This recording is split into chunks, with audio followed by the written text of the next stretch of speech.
Illicit discharge detection and elimination is a major concern throughout Pasco County, no matter what department that you are in or what industry you work for. Protection of our water resources is everyone's job.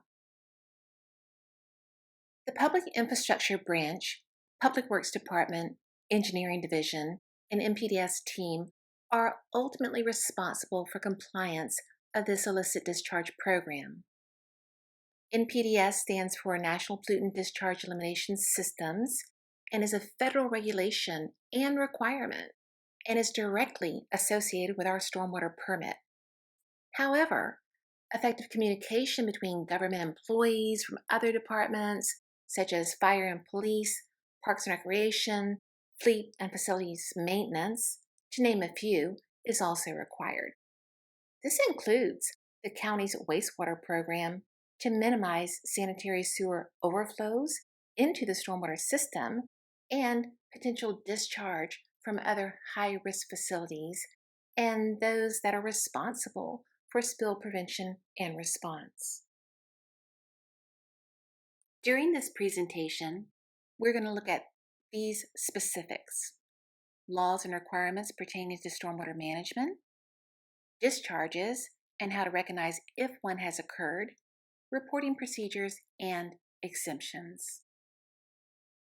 Regulations are in place that prohibit any substance, whether it be intentionally or accidentally, to enter our system other than stormwater. An illicit discharge is defined as any discharge into our stormwater system that is not composed entirely of stormwater.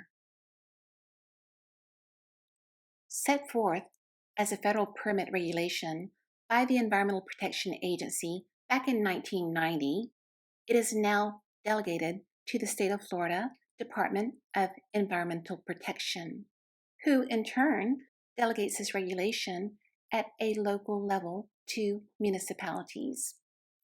To implement an effective illicit discharge detection and elimination program, certain procedures have been established.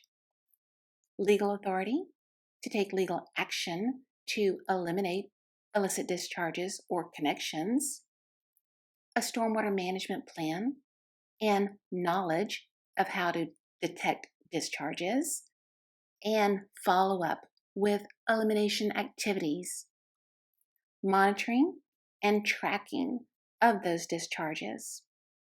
Self-auditing is required, and an annual report to be submitted to the state of Florida. Pasco County's last permit cycle began in 2017.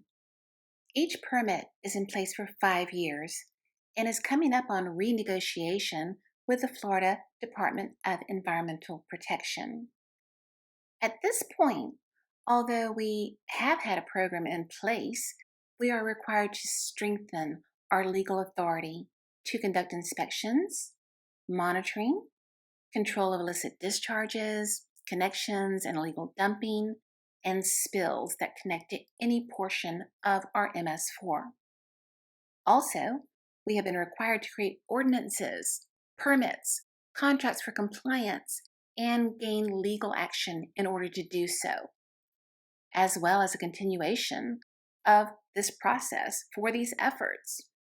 There are allowable discharges that we will talk about a little later.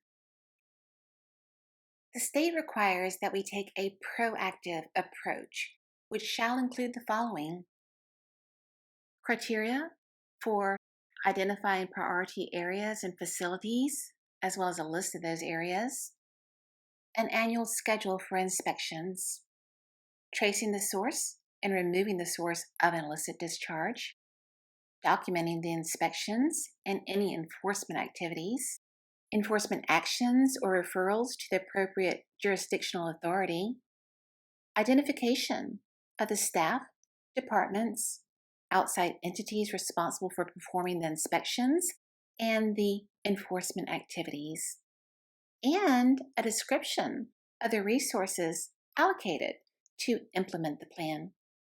We also must have SOPs which refers to as standard operating procedures for conducting the site inspections, including confirming whether a facility has permit coverage if applicable.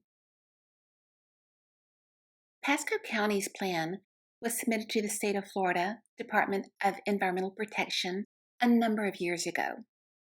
This permit requires proactive and reactive inspections, spill prevention and response, our enforcement procedures and activities, as well as public reporting, education pertaining to household hazardous waste, SSOs, sewer system overflows, and training for all employees. As for illegal dumping, we are required to have, and do have, a hotline for the public to contact. This is the reactive side of our illicit discharge program and is also a requirement of our permit. Proactive is government employees reporting suspected discharges in-house. Of course, proactive is always the best. Development standards can be found on our website. These standards address control of illegal stormwater discharges from commercial, industrial, and construction activities, as well as reporting procedures, stormwater management requirements, plans and reports, fill and mass grading, utility ordinances, and we also have mandated a fertilizer ordinance, which limits the use of fertilizers during the rainy season, on saturated grounds, and around waterways. We also have these drainage basins of special concern: East Zephyrhills, Tank Lake, and Timber Oaks. This information is available to all employees and to the public. This training is designed to give you the skills to identify potential discharges. Government employees out in the field have a good opportunity to take a look around and are on the front lines for finding and reporting potential illicit connections, otherwise known as PICs. There are 3 types of possible illicit connections. Some of these are more obvious than others. Connections may be evident if you know what to look for. Discharge. Is it an active flow containing more than just stormwater? This includes runoff from the surface. A connection would consist or could consist of a pipe or hose, either above ground or into our underground system, and dumping of any type of material that has the potential to reach any portion of our drainage system or receiving waters. An illicit discharge can come from residential and commercial sources. Materials commonly used in residential areas and commercial land uses are often improperly disposed of, either by direct disposal into storm sewers or disposal onto land with subsequent drainage into the storm sewer system.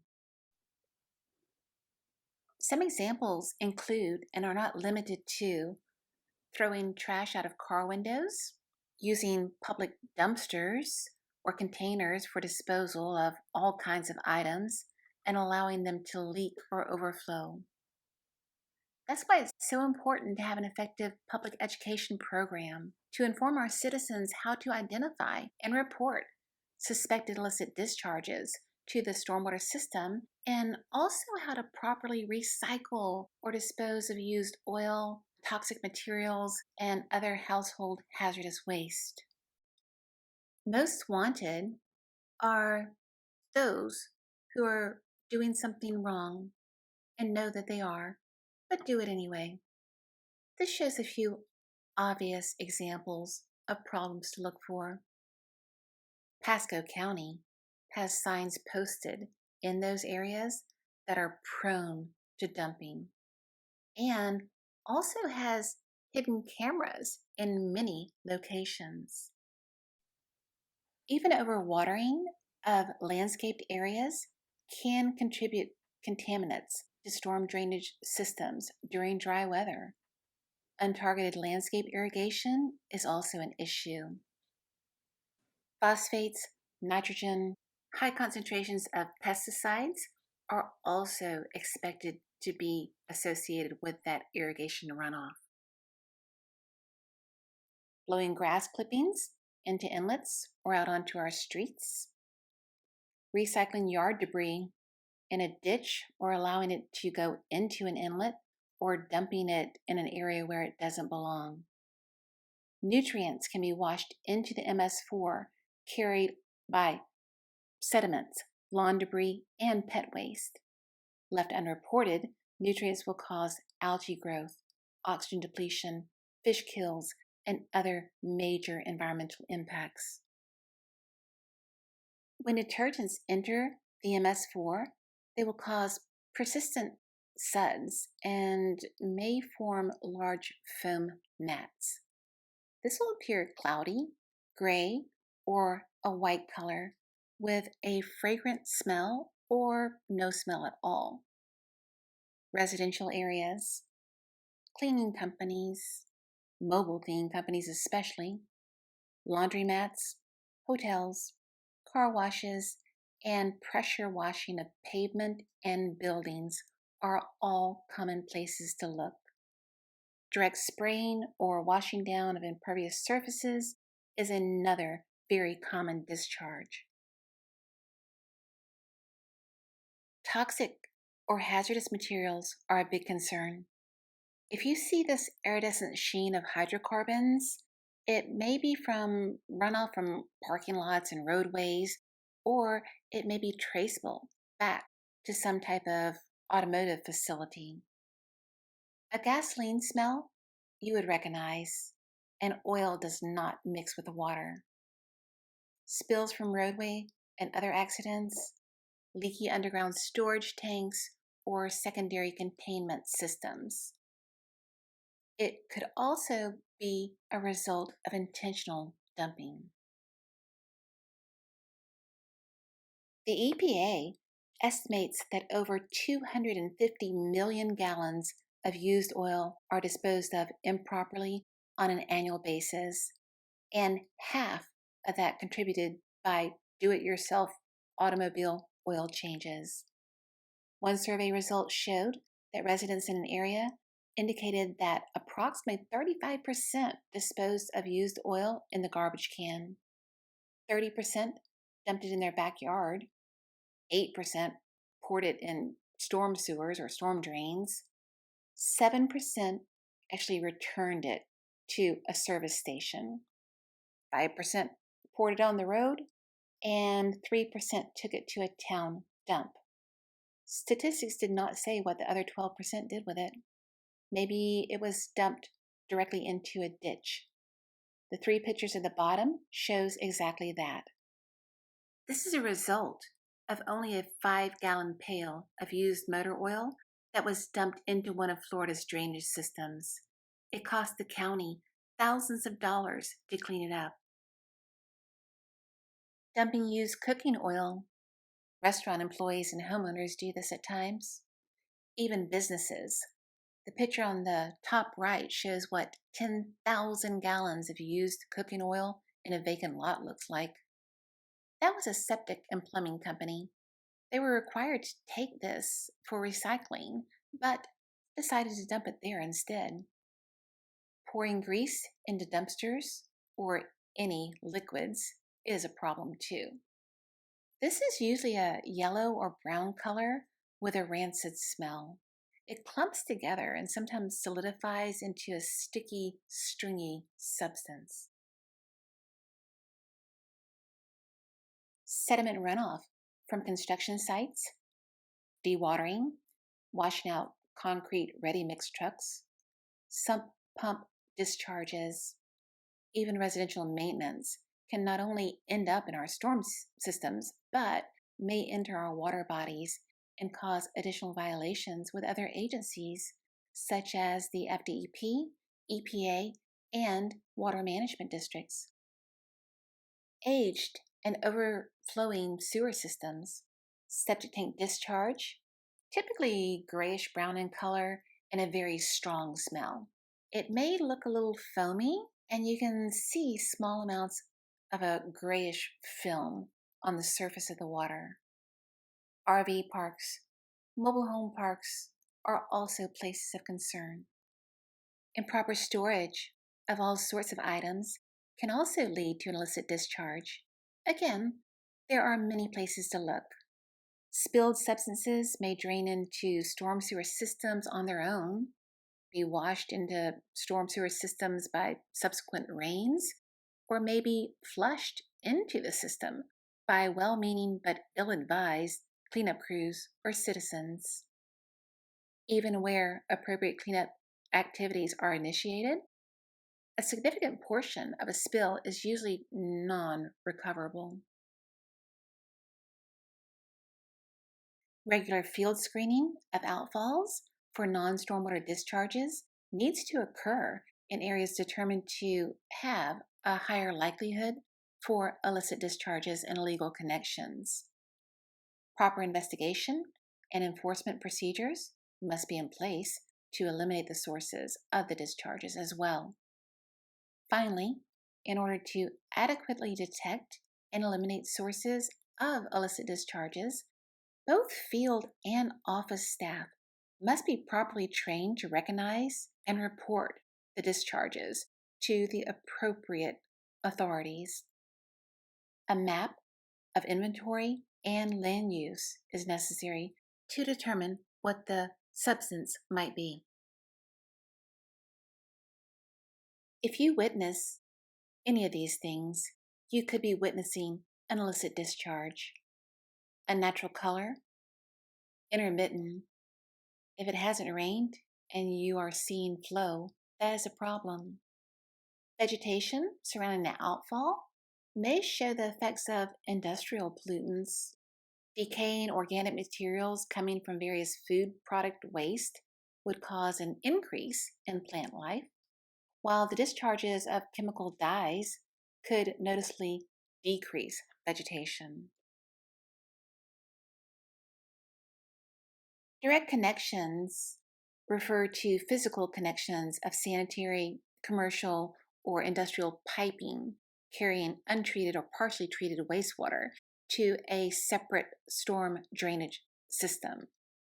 These connections are usually unauthorized. They may be intentional or accidental due to mistaken identification of sanitary sewer lines. They represent the most common source of entries to storm drains by industry rather than sanitary sewers. Staining will tell you that something has happened. Any type of coating near an inlet or an outfall, usually of a dark color, deposits and stains often will contain fragments of floatable substances. Color is an important indicator. It may be of any color, but dark colors such as brown, gray, or black are most common. Just some general indicators.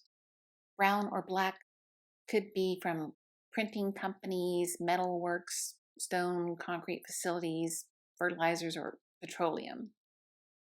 Damage to outfall structures, another readily visible indication of industrial contamination, would be cracking, deterioration of concrete, or peeling of surface paint occurring at the outfall. These are usually caused by severely contaminated discharges, usually of industrial origin.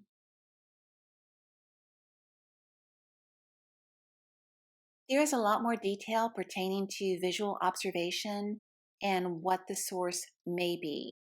It's fairly easy to collect. Is it sediment from a construction site, road work, or outdoor work and storage areas? If there's an algae bloom, someone needs to be educated about our fertilizer ordinance.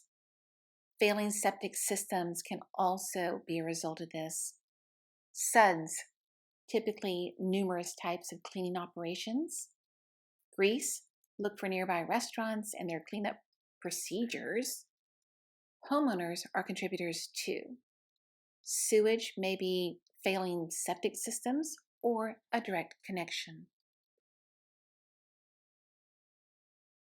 Some basic information to report: time and date, exact location, which needs to be as descriptive as possible. Is it next to a specific place of business or is it in a residential area? What does the discharge look like and consist of? Is it trash, floatables, or debris, or is it something more? What is the quantity? Has there recently been a rain event? What is the volume, the amount of material? Is it in our drainage system? And is it blocking water flow with the potential to create flooding problems? Taking a photo is always helpful and can be used after the fact pertaining to a violation. Again, even if you don't know for sure, where does it appear to be coming from? Does it have a strange color or an odor? These are all important observations. Most strong odors include things like gasoline, oil, sanitary wastewater, industrial chemicals, decomposing organic waste, sewage, and sulfur, to name a few. Rancid, sour odors may come from food preparation facilities such as restaurants, hotels, or any other type of food processing or food transportation type of business. The discharge may be in progress if it is flowing through a certain portion of our drainage system, or it may be staining and discoloration. Record the pipe type and size. At a minimum, call your supervisor as soon as possible. Even if you don't have a standard form, any information that you can note for a verbal report will be helpful. Pasco County does have reporting requirements with a time frame of 12 hours for a verbal report and a written report within 48 hours. The development of investigative strategy includes maintaining documentation of the proactive inspections scheduled and performed, including the date of the inspection, findings of that inspection, type of illicit discharge found, type of enforcement actions taken, date of verification of elimination, and any non-permitted MSGP facility referrals completed. Pasco County keeps an in-house database of all citizen complaints, and follow-up reports are extremely important. So what is an MSGP? A multi-sector generic permit is required for industrial activities. This is a separate permit that certain businesses must obtain through the Florida Department of Environmental Protection. And it is also important for county employees to know that these facilities have coverage and have implemented their own stormwater pollution prevention plan. This information can be easily found on the FDEP website. These businesses include timber, paper, chemicals, asphalt, roofing materials, all different types of manufacturing, metals, mining, oil and gas, and many other operations. How will you know if those operations have coverage? You won't, but the Public Works Division can find out. A good indicator for reporting a business would be things like messy outdoor work areas, uncovered dumpsters, sediment on adjacent roadways, stains in a parking area, pipes or hoses, drums or containers stored improperly, off-site discharges, of course, or witnessing disposal of any materials, especially liquids, on the ground. Please report any possible discharges to our Public Works Department. As for sampling, it is best to leave that to the experts. Many times the chemical parameters would have to be analyzed using specific instruments. This shows a list of concerns as outlined by the federal EPA. Again, contacting your supervisor or the Public Works Division is your best option. Keep in mind, this course does not make you an illicit discharge detective, and certainly you don't want to involve yourself in a confrontation. Taking notes, describing the person or company committing the violation is your best option, and calling it in as soon as possible.